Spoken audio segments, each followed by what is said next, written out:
도서관 구석에서 벌어지는 연시 사람들의 영화 뒷이야기, 뒷방 상영관입니다. 안녕하세요. 저는 후배고요. 저는 아토미. 저는 배입니다. 안녕하세요. 안녕하세요. 떨리네요. 네, 저희가 또 연시인들이 이렇게 모여서 영화에 대한 이야기를 나누게 됐는데, 처음이니까 저희가 왜 별명을 서로 이렇게 짓게 됐는지 한 번쯤 다들 설명하는 시간이 필요할 것 같아요. 먼저 아토믹 씨부터. 저는 제가 가장 좋아하는 영화가 트레인스포팅인데 그 중에서도 가장 좋아하는 장면이 그 마크랑 다이앤이 클럽에서 처음 만나는 장면이에요. 근데 거기서 이제 나오는 노래가 슬리퍼의 아토믹이라는 노래가 나오는데 그 장면이랑 노래를 너무 좋아해서 고민하다가 아토믹으로 정하게 됐습니다. 배님은? 저는 사실 저를 부르는 별명이 있는데 근데 거기서 한 글자만 배만 따온 거고요. 뭐 배만. 네, 배. 그래서 뭐 다른 소설을 쓰자면 배를 좋아해서 배를 했다. 그래서 서양 배도 좋아하고 우리나라에서 나는 배도 좋아한다. 아니 근데 서양 배랑 동양 배가 따로 있나요? 약간 모양이 배 모양이 모양이 다르고 맛도 다르고 우리나라 배가 더 단가? 서양 배는 안 먹어봤어요. 근데 서양 배 안 먹어봐서. 저도 음. 거짓말이 들통. 아니 뭐 근데 배를 좋아하면 뭐 내가 할 수 있지. 네. 저는 후배인데 제가 좋아하는 영화가 있어요. I Killed My Mother라고. 원래 자비의 도란을 되게 좋아했는데 요즘 갈수록 애정이 떨어지고 있긴 한데 I Killed My Mother는 여전히 제가 부동의 1위, 마음속의 1위 좋아하는 영화입니다. 거기에서 자비의 돌란이 연기한 캐릭터 이름이 후배예요. 저희 엄마랑 저의 관계랑 되게 비슷해서 후베르트라는 이름인데 후배만 설정해서 별명을 짓게 되었습니다. 반갑습니다. 후배랑 배랑 아토믹이고요. 저희는 오늘 영화 잃어버린 아이들의 도시에 대해서 한번 이야기해볼까 해요. 두 분은 어떻게 이 영화를 보게 되었는지 한번 설명해 주시겠어요? 네, 저희가 영화에서 소개를 드렸듯이 연시라는 집단의 일부인데 그쵸, 연시. 근데 저희가 2월마다 지옥의 영화 캠프라고 일명 지영캠을 가요. 되게 오, 시골 속에서 영화를 잔뜩 보는 건데 2박 3일 동안 약 10편의 영화를 보고요. 그때 그중 한 영화가 잃어버린 아이들의 도시였어요. 두 분이 다 같이 보신 거죠? 네, 저랑 배는 지영캠에서 그걸 봤고 후배님은 네, 저는 원래 지영캠 같은 거 진짜 좋아하거든요. 영화 보는 거 좋아하는데, 제가 그때 주말 새벽 알바를 하고 있었습니다. 그래서 밤에 새벽에 그 알바가 10시부터 다음날 8시까지 하는 거였는데, 한 새벽 1시쯤에 본 것 같아요. 근데, 무섭더라고요, 보는데. 특히 예. 첫 장면. 첫 장면부터 저는 진짜 어쨌든 이거는 나중에 또 얘기해보기로 하고 근데 일단 들으시는 분들 중에서 또뭐 연시 분들도 있겠지만 또 안 보신 분들도 있을 테니까 이 잃어버린 아이들의 도시라는 영화를 우리 아토믹 님이 또 영화에 대한 이런 줄거리를 간단하게 한번 소개해 주시는 시간이 있으면 좋겠습니다. 한번 소개해 주시죠. 일단 장피에르제네 감독과 마크 카로 감독의 작품이고요. 1995년에 저희가 태어날 때쯤에 나온 영화입니다. 동갑인 영화를. 근데 일단 시공간적 배경은 알 수 없는 뭐 과거인지 미래인지도 잘 모르겠는 그런 디스토피아적 세계를 보여주고 있고요. 그리고 이제 과학자 크랑크가 나오는데 이 크랑크는 너무 일찍 늙어버려서 아이들을 납치해서 그 아이들의 꿈을 가져가는 그런 일을 하고 있습니다. 근데 이제 차력사로 일하고 있던 원이라는 남자가 자기 동생이 납치가 돼서 그 동생을 찾기 위해서 그 크랑크를 찾아가는 과정을 그린 이야기입니다. 저는 뭐 이 영화를 보면서 느낀 건데 크랑크가 처음에 나온 산타가 아니죠. 처음에 나온 산타는 네, 그 그건 아니에요. 복제된 분들이죠. 근데 다 그 나오는 산타들도 다 달랐어요. 계속 다른 산타들이. 맞아요. 신기하네요. 저는 사실 아까 이야기가 나와서 그런데 원을 연기한 배우가 론 론 펄먼. 펄먼이잖아요.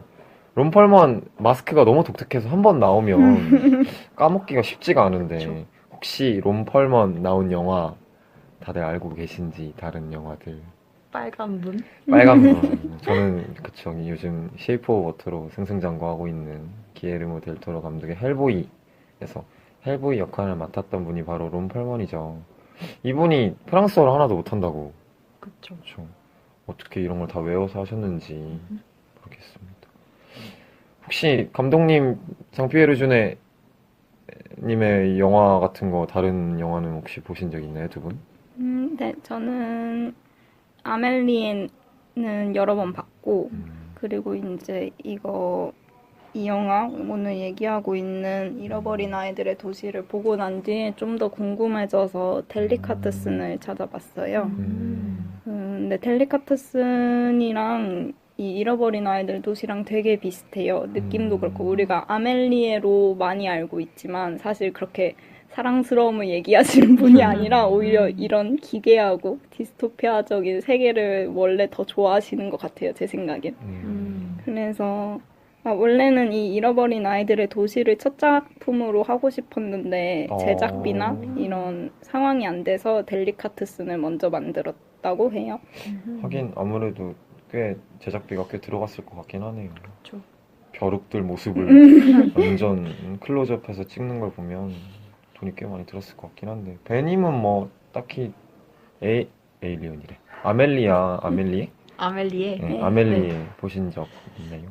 저는 보려고 노력은 했지만 아직 보진 못했고 델리카테슨도 보지 못했지만 중요한 장면은 다들 알고 있는. 네, 강철 교수님의 영화인의 수업에서 봤었거든요.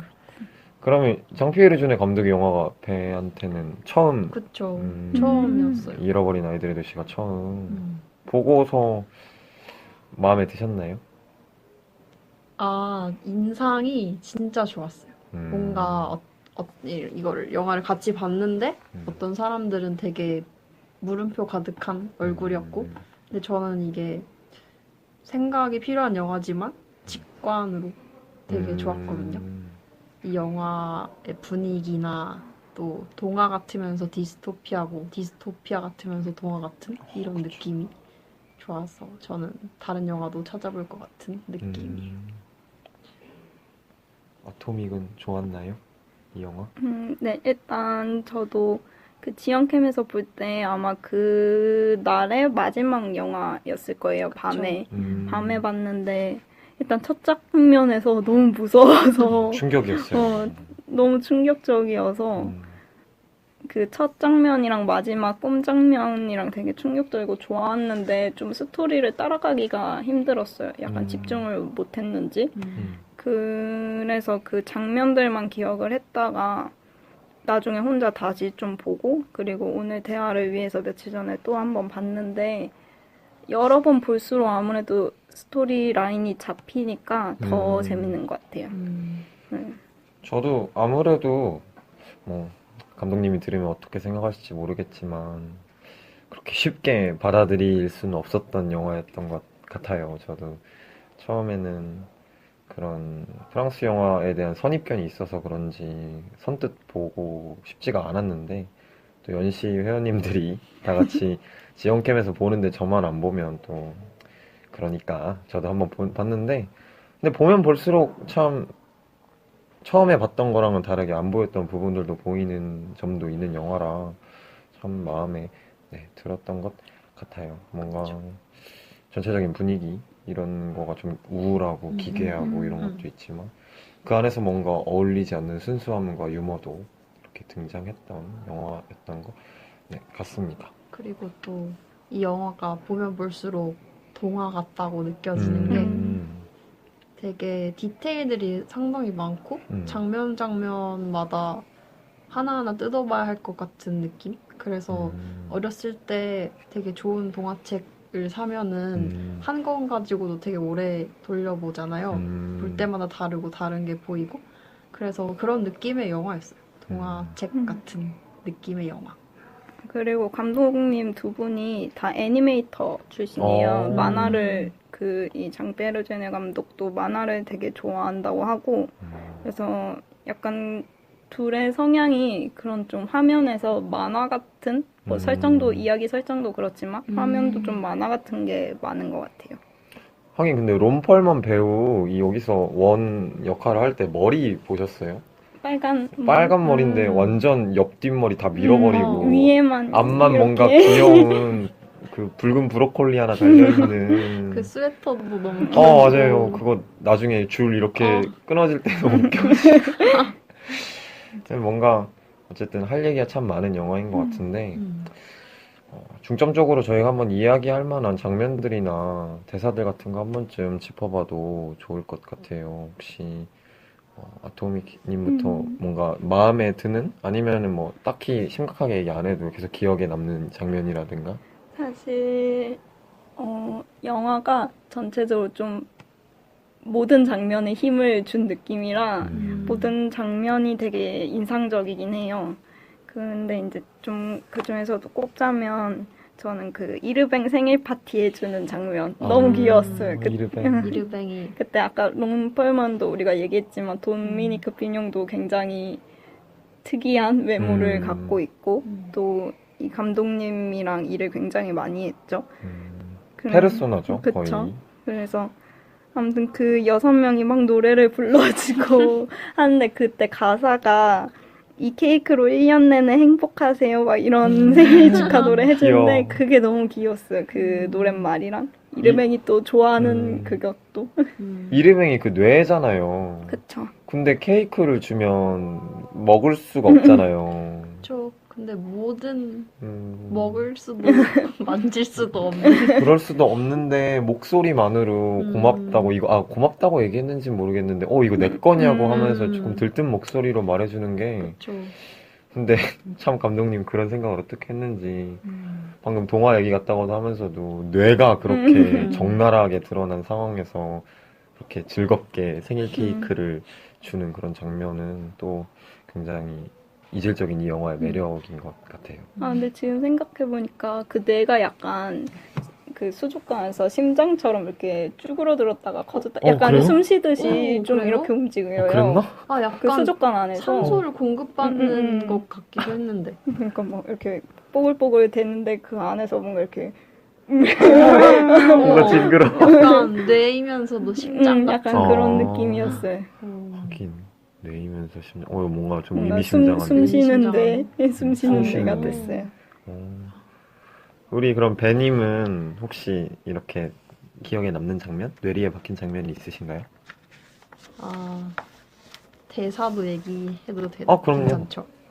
저는 그 미에뜨라는 여자아이가 나오는데 미에뜨랑 원이랑 같이 물에 빠졌다가 어떤 약간 폐허 같은 곳에서 누워있는 장면이 나와요. 그때 잠을 자는 건데 근데 그때 미에뜨가 한 말이 뭐냐면 걱정해주는 사람이 없다고 투정을 부릴 순 없어 라고 말을 하는데 저는 어린아이인데 보호를 받지 못하고 있고 또 운다고 또 투정 부린다고 그런 소용이 없는 그런 상황 속에서 사는 미에뜨의 말 이게 너무 빨리 자라버리는 어린아이의 말 같아서 마음이 아팠고 근데 여기 이 말에 대해서 원이 뭐라고 말하냐면 미에뜨는 내 여동생이야 라고 하면서 그 가족의 따뜻함 아니면 그런 사랑의 따뜻함으로 미에뜨를 안아줘서 미에뜨는 웃으면서 잠을 들고 이 장면이 좋았어요. 사실 아이가 할 대사라고 잘 생각이 되진 않죠. 그런 조금 투정도 부려도 될 나이인데 그런 생각을 할 수밖에 없는 아이들을 만든 도시가 아마 또 메시지가 들어있는 것이 아닌지 한번 생각을 해보고 진짜 원 얘기를 계속 하다 보니까 느끼는 건데 차력하고 막 쇠사슬을 끊고 이러는 아저씨가 애들한테는 너무 한없이 착하고 살짝 몇 프로 부족한 면도 있는 것 같고 제가 좀 기억에 많이 남는 장면은 사실 그 아까 배님이 말한 그 페어가 된 곳에서 원과 미에트가 서로 같이 잠을 청하는 장면인데 갑자기 그 장면에서 원이 좀 변태 같다고 생각을 했어요. 갑자기 그 이불 같은 거를 좀 들추고 미에트의 등에다가 입을 대고 뭔가 숨을 불어넣는 듯한 행동을 하길래 이 뭐지 이거 이런 것까지 소화성애인가 이런 아주 불쾌한 생각까지 갔다가 근데 갑자기 미에트가 물어보죠. 뭐 하는 거냐고 그랬더니 라디에이터처럼 너에게 이렇게 따뜻한 온기를 불어넣는 거라는 식의 이야기를 하는 걸 보고 뭐 실망을 할 법했던 장면이었는데 갑자기 너무 마음이 따뜻해지는 거예요. 저는 그 장면이 이 영화 통틀어서 감히 제가 선정하건데 제일 따뜻했던 장면이 아니었나 이런 생각을 한번 해봅니다. 저 하나 더 말하고 싶은데 네.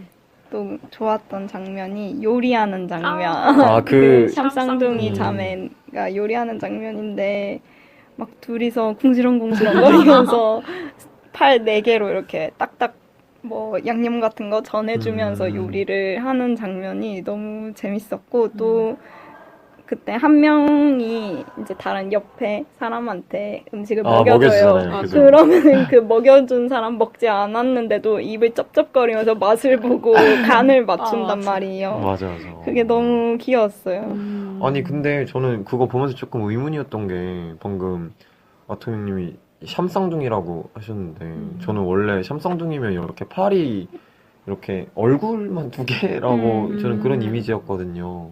그래서 둘이 그냥 같이 생활하는 그 쌍둥이 자매인 줄 알았어요. 그냥 몸이 떨어져 있는.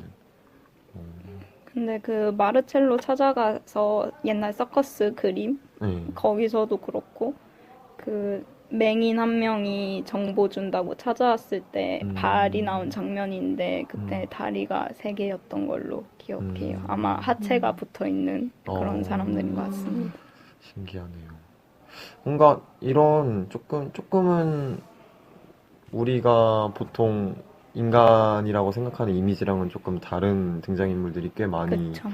등장을 하는 영화였던 것 같아요. 저희가 이 이야기에서 중점적으로 이어지는 그 기괴한 가족이라고 해야 될까?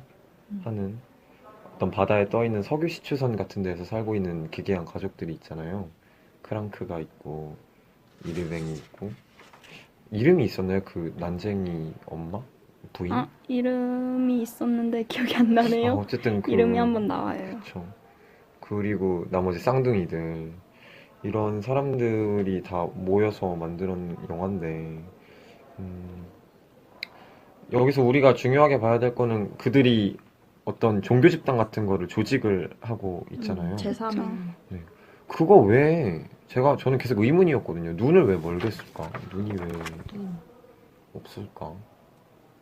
중요한 대사가 하나 나오긴 한 것 같은데. 그 이제 교주 같은 사람이 막 얘기를 할 때 육안을 포기해라 이런 얘기를 하죠. 이러면서 지금 우리가 눈으로 보고 있는 건 가짜다, 허상의 세계고 우리가 진짜 이 육안을 포기하면 진짜를 볼 수 있다. 약간 이런 식의 이야기를 해요. 그래서 사실 눈으로 본다고 믿을 수 있는 세상이 아니잖아요, 지금도. 그렇죠. 그때면 오히려 더 그런 걸 차라리 포기하고 내 머릿속으로 인지하는 게 더 정확하다고 생각할 수도 있을 것 같아요. 그런데도 그들이 갖게 된 새로운 기계의 눈이 있잖아요. 그게 제일 궁금했어요. 그거를 근데 오히려 그걸 씀으로써 더 세상을 왜곡되게 바라보고 온통 그걸로 보이는 화면들은 노이즈가 가득하고 색채도 초록색이고 그래서 오히려 그냥 종교에 놀아나는 것일 뿐 실제로 삶을 인식하는 데는 한계를 가지고 있다는 생각이 들었어요. 그리고 어찌 보면 어쨌든 교회라 해야 되나? 아무튼 그 종교도 종교 집단이 사실은 그 크랑크랑 그 사람들이 음. 아이들을 납치하기 위해서 어떻게 보면 종교를 그냥 만든 것 같아요. 그래서 그러고 보면 크랑크가 아이를 납치하는 건 크랑크가 참 안타까운 인물이잖아요. 크랑크는 몸은 이미 나이가 그렇게 들어버렸는데 그쵸. 그 이르뱅이 동화를 들려주듯 말하는 장면에서 보면 과학자가 아이들과 부인이 없어서 직접 자신이 아이들과 부인을 만들었고 부인은 미인이었지만 난쟁이가 됐고 다른 6명의 아들은 조금씩 이렇게 단점이 있는 이런 쌍둥이들이었고 자신의 모습을 똑 닮긴 했지만 그리고 대화를 나누기 위해 만든 뇌가 바로 자기 자신 이르뱅이었고 천재소년을 만들었는데 늘 불행했기 때문에 빨리 늙어버렸다고 하는 장면이 나오는데 이르뱅은 왜 아이들의 꿈을 이렇게 먹으려고 한다고 얘기를 해야 되나요? 꿈을 이렇게 같이 접속을 해야 된다고 하나? 기계에 올려서 왜 그런 걸 하게 될까요? 그리고 우리는 여기서 참 신경을 느끼는 게 단지 그 크랑크의 그런 목적을 위해서 아이들을 데려온 건데 그거를 행하는 사람들은 마치 엄청난 종교를 믿듯이 행동을 하잖아요. 뭔가 소름 돋았어요, 저는. 크랑크는 사실상 어린 시절이랄 게 없었죠. 그렇죠. 몇 살인가요? 나오나? 몇 살인지? 나이는 딱히 나이? 안 나온 것 같아요. 나이는 안 나오는데 거의 머리가 빠지고 음, 뭐 그 스틱 뭐라 그러죠? 이렇게 짚고 다니는 거. 지팡이? 장이? 스틱? 지팡이를 뭐 할 나이? 그만큼 노화가시는데. 네, 그만큼 늙은 사람으로 나오는데 근데 계속해서 자신에게 없는 어린 시절을 어린아이를 납치하는 방법을 통해서 그 아이의 꿈을 통해 얻으려고 하는 그런 사람이죠. 맞아요. 근데 그런 방법으로는 절대 그런 어린 시절의 꿈을 되찾을 수는 없는데 자신의 그런 방법 때문에 엇갈린 방법 때문에 오히려 더 목적이랄까? 거기서 멀어지는 비극적인 사람이죠. 저도 처음 봤을 땐 그냥 아이들 납치하고 꿈을 훔치는 나쁜 사람으로만 생각을 했는데 여러 번 보니까 좀 이 어린 시절이 없고 경험이 없으니까 그런 감정을 배울 수가 없었던 것 같아요. 그래서 그 쌍둥이들한테도 계속 동화를 들려달라 한 때도 막 소름이 돋았어? 소름이 돋아서 어떻게 됐는데? 막 이런 식으로 막 물어봐요. 그러니까 자기가 갖지 못한 거를 갖고 그런 감정을 갖고 싶어 해서 아이들을 데려오는 게 좀 안타깝더라고요. 그런 상황이. 그리고 그 아까 말한 이르뱅이 그 동화처럼 얘기해 줄 때 그때 한 말이 그 일찍 늙은 천재소년이 미쳐서 한 방울 눈물의 구원을 믿었어. 뭐 이런 얘기를 하면서 근데 걔는 어떤 꿈을 꿔야 할지 몰랐어. 이런 말 하거든요. 그러니까 뭔가 감정을 못 배운 사람? 그래서 그게 되게 안타까웠어요. 근데 이렇게 말하고 나니까 하나하나 뜯어보고 나니까 너무 슬프고 안타까운 캐릭터인 게 사실 아이잖아요. 그쵸. 아이라서 조금 맹목적이라고 표현을 해야 되나? 자신이 원하는 경험을 얻고 싶을 뿐인데 어쨌든 이성적인 수단이 뒷받침이 되어주니까 아이들 그렇게 납치하는 불상사가 이루어졌고 어떤 감정의 결여가 가장 큰 문제인 것 같아요. 저는 사실 요즘 뭔가 공부하고 있는 게 있는데 거기서 그 과목의 교수님이 되게 멋있는 말을 해주셨거든요. 요즘 미투 운동도 있고 해서 특히 문화예술계 쪽에 폭로들이 많아지잖아요. 근데 거기서 그때 교수님이 했던 말이 인간이 현실을 살면서 사유하는 데 지칠 때 그 사유를 잡아주는 게 감정이래요. 그리고 그 감정에 자극을 주는 것이 문화와 예술인데 그런 문화와 예술을 한다는 사람들이 가장 끔찍한 짓을 저지르고 있기 때문에 너무 슬프고 아픈 일이지만 이런 일을 통해서 다시 성숙해지는 계기가 될 것이다 이런 얘기를 한 적이 있는데 조금 핀트가 안 맞았지만 저 요즘 이 감정 얘기를 하니까 이성적인 수단은 분명히 있었고 그렇지만 감정이 없었기 때문에 어떻게 해결할지 몰랐던 그 크랑크의 입장이 다시금 한번 생각해 보게 되네요. 저는 진짜 그냥 악역처럼 봤거든요. 대머리 처음에는 아저씨가 그랬죠. 너무 귀여운 애들 앞에서 기괴하게 노래 부르고 좀 그 장면도 기억에 남아요. 산타 복장을 했다가 아, 막 노래를 부르잖아요. 근데 그쵸. 뒤에 있는 쌍둥이들이 잘못 건드려서 레코드가 음. 어떻게 되니까 갑자기 모자가 벗겨졌는데 그게 너무 무서운 거예요. 애 앞에서 한 1cm, 2cm의 간격을 두고 얼굴 앞에 두고 막 자기는 즐거운 듯이 즐거운 척 노래를 부르는데 애들은 빽빽 울고 정말 즐거운 추억을 공유하고 싶어서 웃음을 만들어주기 위해서 그렇게 우스꽝스러운 짓까지 한 건데 마음대로 되지 않고 애들은 울고 자기의 꿈에서도 계속 악몽만 남고 크랑크가 또 이 설정 자체가 음. 불행한 천재 소년이잖아요. 그쵸. 근데 천재라는 게 삶에 대한 천재가 아니고 아, 이성적인 것에만 천재이기 때문에 아마도 그런 삶에서 느끼는 자연스러운 감정들을 모두 다 형식화하고 도구화하고 그래서 아이들을 즐겁게 놀아주면은 즐거운 꿈을 꿀 텐데 근데 그 상황에서 상당히 인위적이고 아이들의 기분은 고려하지 않는 어떤 정해진 방법으로 아이들을 즐겁게 해주려고 하니까 의도는 알겠지만 그 시도는 빗나가게 된 거죠. 그럼 결국 이 영화에서 이 모든 사달을 낳게 한 것은 천재 과학자의 욕심으로 천재 소년을 만들려다 보니 천재 소년도 사실 저희가 다 원해서 태어난 건 아니잖아요. 근데 이 친구는 원해서 늙은 것까지 아닌 거를 경험을 해버리는 상태에서 너무 큰 가혹한 그런 이성을 통해서 또 모든 일이 어그러지는 경각심도 갖게 하는 그런 쪽인 것 같습니다. 아, 그리고 저 좀 재밌었던 게 그 천재과학자가 나중에 죽잖아요, 아마도. 네. 거기가 네. 폭발되면서. 네.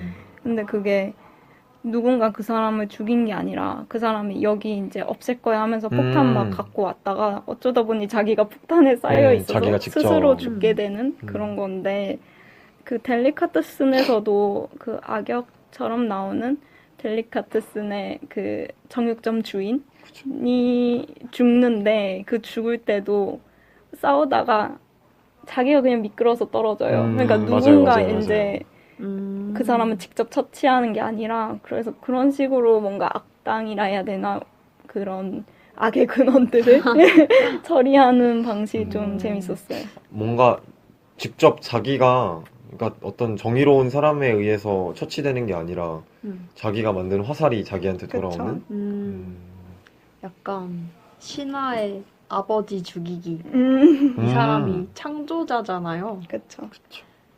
그래서 이 영화에서는 자기가 창조했다는 사실을 잊고 살았는데 근데 어떤 단서들에 의해서 점점 알게 되고 근데 그 이후에 스스로 이런 악습들을 파괴하겠다 하고 없애러 간 것이지만 근데 죽기 직전에는 내가 너희들의 창조자다 이렇게 갑자기 말하면서 정신이 날- 돌아온 듯한 그래서 막 살려달라고 하다가 결국에는 갈매기가 갈매기가 그쵸.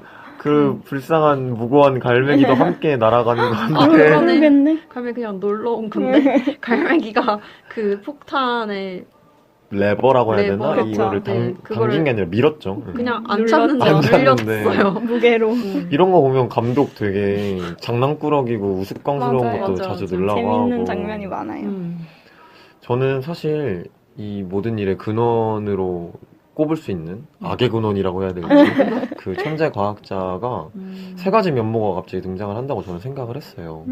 처음에는 진짜 천재였을 때 그 회상 장면을 아. 보시면 머리도 무슨 기름으로 맞아요. 5대5로 쫙 해서 안경 딱 써가지고 그때 그리고 그 크랑크가 머리가 있었어. 맞아요. 머리카락이. 머리 맞아. 단발머리였어. 최양락 머리가 있어가지고 근데 둘이 뭔가 다툼을 했다가 근데 결국 크랑크가 이제 어떤 주사를 맞고 큰 위기에 처할 때 그 난쟁이로 되었던 부인. 부인이 뒤에서 그 천재 과학자의 머리를 내리치죠. 그쵸. 그래, 쫓아내죠 그리고. 예, 그래서 잘 보시면 다른 복제된 아이들과는 다르게 얼굴에 흉터가 있고 아, 맞아. 그때 음. 바다에 떨어지게 되는데 음. 그때 기억을 다 잃어버린 것 같아요. 그쵸. 맞아, 머리를 맞아. 맞으면서. 그리고 바다의 밑에서 잠수함을 타고 다니면서 음. 바다 밑으로 가라앉은 음. 그 영화에서 얘기를 하자면 잊고 싶었던 기억들이 내려앉은 음. 그곳에서 제가 봤을 땐 그 천재 과학자도 조금 잊혀진 기억이었던 것 그쵸. 같아요. 음. 그런데 미에트와 만나면서 어떻게 계기가 되고 이르뱅이 바다에 던져놓은 악몽의 메시지가 그 사람을 깨우게 되는데 그때도 저는 완벽하게 깨어난 것 같진 않더라고요. 그 악몽을 통해서 아, 이 사람들을 없애야겠구나 라는 목적이 있어서 그 석유시추선 같은 그곳을 다 뒤집어 놨는데 마지막에 아까 아토믹 씨가 말씀하셨던 것처럼 그 자기가 자기 몸에 폭탄을 이렇게 둘렀는데 그 순간 잠깐 내려오는 수학 공식을 봐요. 맞아요. 맞아요. 그걸 보더니 "헉, 뭐야 이거 내가 만든 거잖아 라는 완벽한 기억이 음. 돌아오게 되는 것 같거든요. 음. 저는 그래서 처음에는 좀 되게 숭고한 사람이라고 생각을 했어요. 자기가 만든 업적들을 음. 자기 손으로 다 저렇게 부수는구나. 근데 마지막 장면을 보면 아니구나. 이제서야 기억이 돌아왔구나. 그런 생각도 하게 됐어요. 어쩌면 창조자라는 인식 자체는 있으면 안 되는 거겠죠. 그쵸. 왜냐면 진짜와 가짜를 경계짓는데 근데 살아있는 아무리 가짜라고 말을 해도 그 사람의 감정과 생각들이 있고 이미 그 사람 자체로 어떤 한 사람인데 근데 여기서 영화에서 진짜와 가짜 얘기가 계속 나와요. 그쵸. 창조자의 복제물일 뿐이다 너희들은. 근데 사실상 창조자의 삶과 복제자의 삶이 다 다르고 각자의 삶을 살고 있었는데 창조자는 갑자기 나타나서는 내가 너희를 창조했어 이렇게 말하는데 그 말은 이제 허공으로 날아가 버린 말이 되었죠. 제가 지금 갑자기 생각난 건데 완벽하게 1대1 대응이 되는 건 아닌데 네. 창조자와 복제자 얘기가 요즘은 안 그렇지만 과거에 가부장적인 그런 아버지와 아들 관계나 어머니나 딸 어쨌든 부모님과 자식 관계에서 너는 내가 만들었으니까 내 말을 들어야 한다라는 조금 어줍잖은 그런 주인의식 같은 게 있죠, 있어서 있죠. 아이들을 그렇게 때리거나 구속하려고 하는 물론 부모님한테는 좋은 의도가 있고 애가 잘 자라길 바라는 마음도 있었겠지만 어느 정도 이런 생각도 조금 있었지 않나 한번 생각이 돼요. 내가 했다고 믿는 거죠. 사실은 창조라기보다 물론 창조의 어떤 그런 기틀을 마련하는 사람이 부모님이긴 하지만 그렇다고 내가 복제된 인물은 아니니까. 그렇죠. 그렇다고 복제된 인물이더라도 창조자의 말을 따라야 한다는 당위성은 없으니까 이 영화에서 얘기하는 것도 그런 생각도 드네요. 저희가 이렇게 오래 얘기를 좀 해봤는데 보통 여기서 우리가 그 미에트 관련된 원과 미에트 얘기를 조금 안 한 것 같네요. 너무 그쪽 크랑큰의 가족들에 대해서 너무 얘기를 많이 한 것 같은데 미에트의 그 고아 친구들 소매치기 하는 친구들에 대해서 혹시 뭐 또 기억나거나 생각드는 장면 없으신가요? 저는 인상 깊었던 대사가 있는데 미에트가 소매치기를 하면서 살아가고 있잖아요. 네. 근데 그 중에 친구 한 명 있는데 그 아이한테 미에트가 하는 말이 넌 작지만 애가 아닌지 모른다 라고 말을 해요. 근데 그 아이는 그 미에트를 바라보면서 난 애야 이렇게 말하거든요. 근데 난 애야 라고 말하고 뒤돌아서 가는데 진짜 애인 거예요. 너무 너무 조그만 조그만. 애기. 너무 조그만 그 화면에 가득 찬 작은 몸 그걸 보여주는데 아이이지만 아이가 될 수 없는 상황에 처해 있고 미에뜨는 살기 위해서 너무 빨리 커버렸고 근데 그 안에서도 여전히 재밌게 놀고 싶고 누군가 사랑받고 싶고 또 슬프면 울 수 있는 그런 아이의 모습을 다시 되찾고 싶어하는 모습들을 아이들한테서 보게 됐었어요. 우리 팬은 아이들에 좀 이렇게 많이 집중을 하는 것 같아요. 조금 이렇게 슬픈 말인데 에어른이라는 말이 있잖아요. 에어른. 아, 몸은 앤데 말하거나 이렇게 행동하는 게 조금 어른스러운 게 되게 기특한 것보다는 마음이 아픈 그쵸. 그런 아이들이 이 영화에 좀 많이 나온 것 같고, 저도 좀 비슷한 생각을 했던 게 그 원이 자기 동생인 달래? 달래를 그 종교 집단에 의해서 납치 당하잖아요. 근데 원이 너무 슬퍼하죠. 내내 동생을 찾기 위해서 슬퍼하고, 사실 이 영화의 서사가 원이 동생을 찾기 위한 여정이 거의 중심 서사라고 보면 될 것 같은데, 그때 원을 잃고 나서 너무 슬퍼하는데 미에트가 다 울었냐고 오라고 얘기하는데, 등치가 그렇게 큰 아저씨는 울고 있는데 조그만 아이는 뭔가 냉철하게 이제 다음 거를 생각해야지, 다 울었으면 오라고 얘기하는 데에서도 뭔가 좀 이런 대비? 이런 이질적인 느낌? 거기서 뭔가 또 새로운 감정이 나타났던 것 같아요. 그리고 미에트가 그때 말한 게 미에트가 진짜 느끼는 바와는 다르게 생존 방식으로서 그런 말을 하는 것 같았어요. 미에트도 이 슬픈 상황은 알지만 근데 슬픈 상황에서 슬픔을 느끼는 거는 제쳐두고 살아야 하니까 빨리 방법을 찾고. 그게 진짜 어른들이 하는 그쵸. 일인데. 그쵸. 근데 그 중에 원은 여전히 슬픔에 빠져서 아무 말도 못하고. 맞아요. 술이나 퍼마시다가 술 마시게 된 것도 사실은 미에트의 성실이 너무 마음에 그쵸. 커서 그랬죠. 저는 그때 지연캠에서 봤을 때 영화 보고 나서도 연식끼리 얘기를 좀 했는데, 그때 약간 그러니까 미에트랑 원의 관계를 좀 안 좋게 느낀 사람들이 좀 있었어요. 저는 그때 처음 봤을 땐 그런 느낌을 굳이 생각하지 않았는데, 그렇게 볼 수도 있겠다 싶긴 하더라고요. 그리고 아까 혹시 제가 얘기했던 소화성애 같은 특히 그렇게 같이 누워있는 걸 굳이 했어야 될까? 이런 말이 좀 많았어요. 그리고 그 신발이 구멍이 나서, 미에트 신발 구멍 나서 막 이렇게 마사지. 업어서 갈 때 미에트가 거울에 앞에 있는 뭐 거울인지 유리 같은데 이렇게 귀걸이를 대보는 그쵸. 장면이 나오잖아요.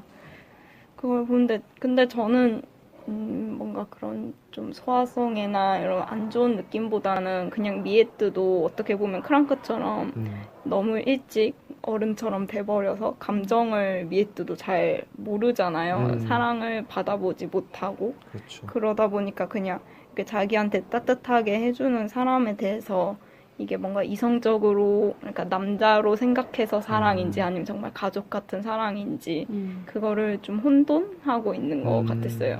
어쨌든 자기도 좀 여자처럼 보이고 싶고 그런 게 있긴 한 것 같은데.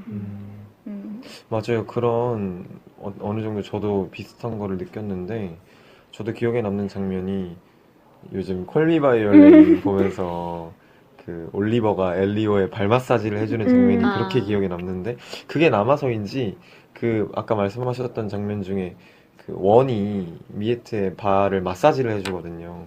그걸 마사지를 해주면서 대화가 시작되는데, 미에트가 동생을 찾고 나면 어떡할 거냐고 물어보니까 원이 아주 거침없이 일을 찾고 집도 찾고 결혼을 하겠지 이랬더니, 그때 미에트가 어떤 여자랑? 이렇게 물어보더라고요. 그랬더니 서두를 건 없어 이렇게 얘기를 하는데, 그때 뭔가 살짝 이렇게 너무 과장된 해석일지도 모르겠지만 뒤에서 그 아까 귀걸이 장면이 나오죠. 아토믹 씨가 말씀하셨던 귀걸이 장면이랑 뭔가 해보면, 아, 자기도 사랑받고 싶어 한다는 거는 충분히 느껴질 수 있겠다. 근데 아직은 조금 혼동될 수도 있겠다. 어린 아이들이 좀 그런 게 혼동되는 경우도 많이 있다고 하더라고요. 맞아. 그리고 어린아이였을 때 어른에 대해서 사랑의 감정을 가져본 적이 있지 않아요? 그럴 수 있어. 있으신가요? 근데 그런 거 있나요? 혹시 저는 잘 모르겠는데 보통 여성분들, 여하구들은 아빠 같은 남자랑 결혼할 아, 거야 라는 저도 얘기. 어릴 때 저 그 말 했어요. 정말요? 네. 저도 했는데 이젠 절대 저도 하지 않아요, 지금은. 저는 생각해봤을 때 엄마 같은 여자랑 결혼해보겠다라는 생각은 해본 적이 없고, 글쎄요, 저는 그리고 누나들이나 저보다 나이가 되게 좀 많으신 어른들에 대한 또 환상 같은 거는 별로 품어본 적이 없는 것 같아요. 저는 또래랑 노는 게 훨씬 더 마음이 편했고, 어릴 때부터 좀 뭔가 어른들을 만나면 완전히 예의 바른 아이가 되어야 된다는 강박이 있어서, 요즘도 사실 저보다 한 두세 살밖에 안 많은 형이나 누나들 만나면 되게 깍듯하게 구는데, 그럼 그쪽에서 더 부담스러워 하더라고. 너 왜 이렇게 나랑 안 친한 것처럼 그러냐고. 모르겠어요. 그래서 저는 그런 건 없었던 것 같은데. 아니면 어릴 때 선생님들한테 좀 그런 감정을 갖지 않을까요? 저도 굳이 막 그렇게 좋아했던 기억은 없고, 거의 또 여자 선생님들이 많아서 그런 기억까지는 없지만, 그래도 선생님은 많은 아이를 한 명이 대하는데, 또 그 사이에서 약간 애들은 나도 선생님 좋아하네 하면서 약간 질투가, 좀 사랑과 질투가 좀 맞아. 생기죠. 이런 얘기를 다뤘던 영화나 소설 같은 것도 있지 않나요? 좀 뭔가 선생님의 근데 사랑을. 선생님 좋아하는 영화는 꽤 있잖아요. 그 한국 영화 중에 그거 있는데, 그 좀 어린 여학생이랑 여선생님이 남자 여선생 선생님. 대 여제자 그거였나? 그건가 보다. 염정아 나오던 영화였던 것 같은데 저는 안 봤어요. 저도 안 봤어요. 안 봤는데 알고는 우리는 있어요. 출발 비디오 여행에서 많이 봐서. 선생님 좋아하는 영화니까 그 전도연 이병헌 나오는 내 마음의 풍금이었나라는 그런 영화도 그것도 있었는데 있고. 어쨌든 그렇게 아마 미에트도 어디까지 이렇게 대화가 진행이 됐는데 미에트도 아마 원한테 조금 아직은 잘은 모르지만 그런 어떤 사랑의 감정을 가지고 있었던 건 확실했던 것 같아요. 그쵸. 원도 확실히 미에트를 사랑하고 있고. 그쵸. 달래는 내 남동생이고 미에트는 내 여동생이라는 말을 해줌으로써 근데 사실 달래도 원의 완전 그런 친족 관계는 아니었어요. 그쵸. 주워온 아이죠. 쓰레기통에서 쓰레기통. 있었던 아이를 데려온 거고 너무 박의 아이콘인데? 맞아요. 완전 모두를 박이야. 사랑하는. 사랑을 정말. 퍼뜨려. 그 고래 라디에이터. 얘기도 좋았어요. 고래 얘기 얘기.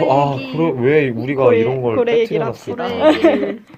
원은 예전에 어부였잖아요. 그쵸. 작살로 고래를 잡는 어부였는데 원이 어느 날 무언가를 들었어요. 그게 바로 고래의 노래였죠. 그 이후로 근데 거기서 이 말이 참 좋았어요. 그 이후로 나는 고래를 잡지 않았다는 게 아니라 내 작살이 빗나갔다. 빗나갔어. 늘 빗나갔다는 얘기가. 그래서 원이 맞아요. 쫓겨났죠. 음. 참 그런 거 보면 어쩌면 생명을 참 중시하는 건지 아니면은 나와 교감을 가졌다고 생각한 그 대상에 대해서 너무나 애정을 갖는 건지 전 요즘 시대에 참 필요한 그쵸. 사람이라고 생각을 해요. 약간 이 잃어버린 아이들의 도시의 라디에이터. 아 뭐야 너무 좋다 맞아요. 그거. 따뜻한 사람. 그것도 좋았어요. 막 미에트가 원 동생이 좋니? 이렇게 물어봤더니 원이 뭐 좋아 이렇게 말한 것도 아니고 동생이랑 달리기를 했어. 라면서 맞아. 뭔가 회상을 하는 듯한 그 표정이 다른 어떤 말보다 그 추억을 얘기하는 게 너무 안타깝더라고요. 그리고 문신. 아 뭐야 그거. 미에 맞아, 무슨. 블라디. 그 천재 과학자라고 저희가 영화를 볼 때는 예상을 했던 그 잠수함에 있었던 아저씨가 얘기를 네. 해주죠. 선원이 그 수레의 지도를 가지고 있는 선원이 있을 거다. 문신을 한 사람이라고 했는데 분명은 그 사람이 맞을 텐데 하도 안 보여주니까 어떤 돈과 그쵸. 같은. 보석 같은 보석. 걸 주죠. 그 짤그랑 소리 그쵸. 나자마자 슉 돌아보고. 근데 그때 아저씨들 동양인들이잖아요. 네, 그 그쵸. 동양인 부부인데 음. 갑자기 가발을 쓱 벗으면서 인사하듯이. 뭔가 오리엔탈리즘 아닌가. 그쵸. 그런데 살짝. 엄청 잠깐이긴 했는데. 근데 너무 충격적이었어요. 역시나 개구장이구나 아저씨. 그 징소리와 함께 반짝반짝한 머리가. 인사하면서 보여주는 듯한. 웃겼어요, 그것도. 이거 지도도 사실 너무 간단해서. 그거 지도야? 그게 지도야? 뭐지 윈도우 게임 맞아. 지뢰찾기 같이 돼 있는. 어쨌든 그게 없으면 못 가던 애들이 그 지도를 받아들고 원과 미에트는 이제 그곳으로 가게 되는데 참 그 안에서도 뭔가 많은 일이 일어나죠. 저는 그것도 좋았어요. 스웨터에 이 실 같은 아, 거를 맞아요. 들고 연결돼 있는 그거 뭔가 그거 같지 않아요? 괜히 학문적으로 접근해보고 싶은데 뭐죠? 그리스 로마 신화에서 미노타우로스 미궁에 그쵸. 테세우스가 가는데 음. 아리아드네가 실패를 줘요. 어. 그래서 미궁에서 길을 잃지 미궁에서 않게 길을 잃지 않도록. 이거를 가지고 들어가라 애들이 테세우스가 또 진하게 쳐다보면서 고맙다고 미노타우로스 처치하고 나면 나랑 같이 본국으로 가자고 결국 근데 중간에 누구죠? 그거? 디오니소스였나? 그 인간이 나타나서 아리아드네 빼앗고 테세우스 보고 떠나라고 하잖아요. 이 얘기는 좀 영이긴 한데 어쨌든 그게 좀 생각이 나더라고요. 그래서 스웨터의 몸통 부분이 사라질 때까지 저고리처럼. 목이랑 어깨만 남던데? 이거 좀 웃겼어요. 그 뭔가 나름대로 사실은 장피에르 주네 감독이 에일리언도 이렇게 연출했던 감독이라 사실 저는 에일리언 4 보면서도 느꼈던 건데 아멜리에나 아니면 델리카테슨이나 이 영화처럼 되게 이 영화는 진짜 장피에르 주네다. 정말 이 사람 작가다라는 식의 시그니처 어떤 연출 방식이 있을 법한데 에일리언 아무래도 거대 자본의 유입이어서 그런지 그런 게 보이진 않았는데 근데 제가 봤을 때 긴장감을 느끼게 하려면 충분히 잘할 수 있는 감독인데 그리고 그 장면에 잠입하는 장면 있잖아요. 원이랑 미에트가 네. 그것도 분명히 긴장감 있게 그릴 수 있을 텐데 굉장히 좀 우스꽝스럽고 여기 일어나는 모든 네. 긴박해질 수 있는 사건들이 다 맞아. 동화 같아요. 맞아요. 되게 예를 들면 도둑질 하는 장면도 아이들이 도둑질 하는데 진짜 귀엽게 나오거든요. 그 상황은 정말 비참하지 않을 수도 있고 근데 그 치즈를 이렇게 갈아서 열쇠를 네, 훔칠 열쇠 때 훔칠 때 치즈를 갈아서 지가 그곳으로 오게 한 다음에 지 꼬리에 자석을 달고 반대편에 열쇠가 이렇게 자석에 이끌리게 해서 열쇠를 가져오는 맞아. 그 장면. 그거 보고 저 좀 해보고 싶더라고요. 진짜 지가 치즈를 좋아하나? 치즈보다 왠지 왠지 고기를 더 좀, 좋아할 것 뭔가 그런 거 갉아먹는 거 좋아할 것 같은데 음. 그런 뭔가 그런 것도 있잖아요. 아기자기한 인과관계들의 네. 이런 진행이 어떤 하나의 큰 사건을 만들어내는 게 중간에서 한번 등장하죠. 약간 핀볼 게임처럼 맞아요. 이리 튀고 저리 튀면서 음. 하는 거였는데 그 아까 말한 쥐 나오는 장면도 고양이가 나오잖아요. 갑자기. 정말 그냥 이렇게 딱 야옹 하면서 한번 딱 내려오는 없어도 되는 장면인데 맞아. 뭔가 그런 것도 귀엽고 또 이제 델리카트슨이나 다른 영화에도 꽤 나오는데 방금 말한 핀볼 같은 장면들이 여기 이 영화에서는 그 미에트의 눈물이 이제 튕겨가면서 그쵸. 벼룩을 그게 불러오는 시작이었죠. 그쵸. 그게 꽤 길잖아요. 그쵸. 맞아요. 되게 길어요. 그게 갑자기 그래서 어쩌자는 거지 했는데 보고 나면 몰입하게 돼요. 그 다음은 맞아. 했더니 다시 원점으로 돌아오게 되는 그런 살짝 변태 같기도 하고 아저씨 중간에 막 강아지들끼리 성교하는 장면도 괜히 집어넣고 굳이 근데 강아지가 진짜 그냥 한번 어딘가 보다가 뛰쳐가는가 했더니 성교하러 맞아요. 다른 강아지가 다시 대신해서 뛰고 맞아요. 맞아. 너무 웃겨가지고 그럼 이렇게 피식잼 하는 것들 피식잼? 그런 것들이 좀 많이 그게 나오는 것 같아요. 뭐죠? 피식 피식잼 몰라요? 요즘 사람들이 아니네. 다들. 써본 말. 근데 보니까 저희가 지금 마르첼로 얘기도 안 했어요. 마르첼로. 저희가 모든 얘기를 할 수는 없지만 마르첼로도 상당히 중요한 벼룩을 운용하는 사람이잖아요. 벼룩의 친구. 벼룩과 대화를 나누고 그 벼룩이 어떤 약물을 가지고 어떤 사람에게 붙으면 거기서 연주를 해서 벼룩에 이렇게 탁 약물을 주입하게 만드는 네, 그런 그럼 메커니즘을 갖고 있는데 그리고 살인 무기가 되는. 그렇죠. 근데 그 마르첼로는 그런 행동을 하면서도 계속 어떤 죄책감 같은 걸 느끼는지 항상 극 중에서 눈물이 고여 있고 술을 마시고 술을 마시다가 또 미에트가 빠져 죽은 줄 알고 그 대사가 좀 그런 식이었어요. 정말 좋은 아이였는데 인생 참 개 같다라는 식의 대사를 했어요.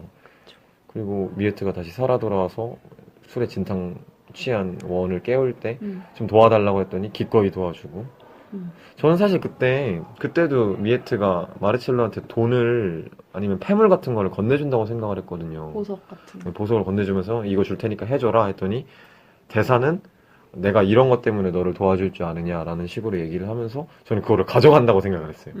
그래 조금 위선적인 인물이구나라고 생각을 했는데 어떻게 생각하세요? 근데 사실 그걸 가져간 게 아니고 아, 그래요? 미에트가 보석을 이렇게 전해줄 때 그 손을 다시 이렇게 감싸면서 받지 않겠다는 듯이 너도 이런 아, 너도 이렇게 해서 아마 본인의 잘못을 알고 있을 거예요. 그 서커스처럼 애초에 참쌍둥이 자매를 그쵸. 좀 상품으로 이용을 했었고 근데 그 이후로 자기가 잘못한 걸 알았는지 잠적하고 살아가고 있는데 또 그런 죄책감 때문에 샴쌍둥이들이 누굴 죽일 걸 알면서도 그 부탁을 들어주고 또 그거에 미안해하고 맞아요. 그러면서 항상 슬퍼하는 사람이었죠. 그러다가 미에트와 원의 사랑을 느끼고 그분도 맞아요. 라디에이터의 효과로 따뜻하게 또 이 사람들을 도와주는 역할을 하게 됐죠. 그쵸. 영화 전체적으로 어떤 하나의 감정이나 하나의 잣대만을 갖고 평가하기가 되게 어려운 영화라 초반에는 어떤 사람들은 이해하기가 힘들다고 얘기할 수 있지만 계속 보면 볼수록 새로운 매력들이 등장하는 그런 영화인 것 같아요. 저는 개인적으로 그래서 이쯤 되니까 하는 얘기인데 다들 이 영화를 저희가 연시잖아요. 이 영화를 혹시 다른 사람들 모두에게 틀어준다, 안 틀어준다, 그리고 그 이유는 무엇인지 한번 간단하게 들어보는 시간을 한번 가지면 좋을 것 같아요. 어떤 분부터 먼저 하실래요? 배씨 아니면 아토믹 씨? 저 아토믹부터. 저는 일단 튼다. 튼다. 튼다. 근데 관객이 올진 모르겠네요. 그게 문제인데. 아무튼 보여주고 싶긴 해요. 아무래도 아멜리에로만 너무 유명해서. 그쵸. 근데 사실 그 믹막 그것도 그렇고 아멜리에 이후에 나왔던 믹막도 그렇고 오히려 장피에르 주네는 이쪽 색깔이 더 좋아하고 자기가 좋아하고 잘 맞는다 생각하거든요. 약간 기괴하면서도 웃기기도 하고 디스토피아적인 상상력이. 그래서 사람들한테 그냥 소개를 해주고 싶어요. 이런 영화 하는 사람이라고. 그리고 그냥 보는 것도 그 장면들이 되게 재밌잖아요. 충격적이면서. 그렇죠. 그거를 경험해보는 것도 좋을 것 같아요. 튼다 1 나왔습니다. 그럼 배님 한번. 저는 무조건 튼다. 무조건 튼다. 왜 무조건적으로? 사실 이 영화가 저를 저격했다고 저격한 게 저는 아까도 말씀을 드렸듯이 잃어버린 어린 시절에 대해 다루는 영화들을 되게 좋아해요. 그래서 이 영화도 그걸 다루고 있고 또 디스토피아 세계관을 좋아하는데 그 이유가 현실에서 밝은 모습도 있지만 어두운 모습도 있잖아요. 근데 그 모든 것, 밝음과 어두움을 빠지지 않고 보여주는 영화들을 좋아해요. 막 밝은 것만 보여주거나 어두운 것만 보여주는 게 아니고 모두 보여주면서 더러운 것, 추한 것, 예쁜 것, 사랑스러운 것 이런 걸 모두 보여주면서 그 사이에서 방향을 찾고 선택을 하는 그런 이 영화가 영화들. 그럼 제격이네요. 그쵸. 혹시 그런 아이들 관련한 영화 중에 또 좋아하는 영화 있으세요? 배의 아이들. 자전거 탄 소년이라는 영화인데 다르덴 형제였나? 감독이? 모르겠어요. 저는 안 봤어요. 저도 정말 아이러니하게도 저도 화제라서만 기억이 나는데 다르덴 형제였던 것 같아요. 아니면 또 죄송하고.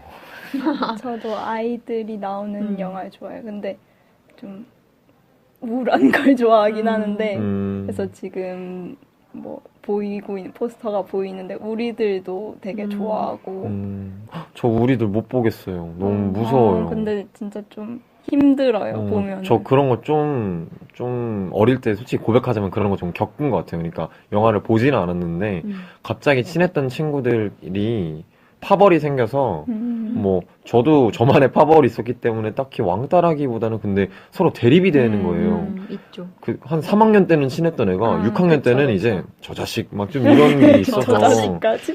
저 녀석 우리 집에 와서 뭐 팬케이크 먹던 애가 이제는 절대 옆자리에도 안 앉고 막 으르렁거리는데 근데 이렇게 말은 좀 저도 웃기게 했지만 사실 그게 어린 시절에는 굉장히 큰 그쵸. 상처고 친구가 충격이라. 제일 중요할 시기인데 맞아요. 사실 집에 초등학생 가는 때. MP3도 없고 맞아. 생각하면서 걸어가고.